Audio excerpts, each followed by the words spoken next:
Made Wijaya alias Yonda kembali ditetapkan sebagai tersangka untuk kasus pungutan liar di Tanjung Benoa. Pendesa adat Tanjung Benoa sekaligus anggota DPRD Kabupaten Badung ini kembali menjadi tersangka kasus pungli terhadap sejumlah pengusaha watersport di Tanjung Benoa, Badung. Setelah sebelumnya di Treskrimum Polda Bali menetapkan NKR sebagai tersangka kasus pungutan liar terhadap sejumlah pengusaha wisata bahari di Tanjung Benoa, Badung, petugas kembali menetapkan 4 tersangka kasus pungutan liar.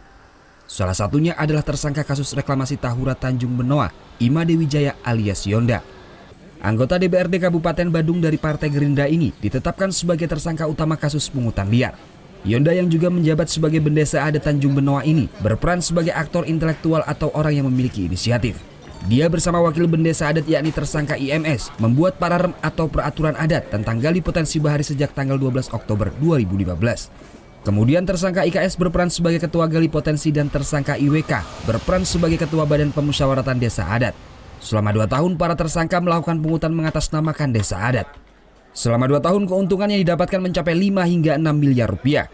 Wadir di Treskrimum Polda Bali Sugeng Sudarso menjelaskan, dari pengakuan tersangka uang tersebut digunakan untuk kesejahteraan warga, namun tersangka tidak bisa menunjukkan bukti-buktinya. Sebelumnya Yonda juga menggunakan dana sebesar 962 juta yang berasal dari dana hasil gali potensi. Uang tersebut digunakan untuk membayar pengacara perkara reklamasi Tahura Tanjung Benoa. Ditetapkan pada tanggal 4 orang yang menyusul ditetapkan sebagai tersangka itu pada tanggal 25 Oktober. Ya, kita gelar, saya yang mimpin berdasarkan bukti-bukti dan keterkaitan hubungan ya, dari masing-masing pelaku mereka ya, ada keterlibatan di situ.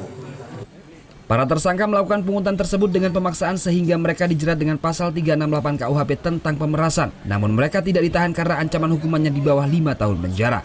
Sedangkan tersangka Yonda saat ini masih menjadi tahanan kejaksaan terkait kasus reklamasi Taman Hutan Rakyat. Surya Sanjaya melaporkan untuk NET.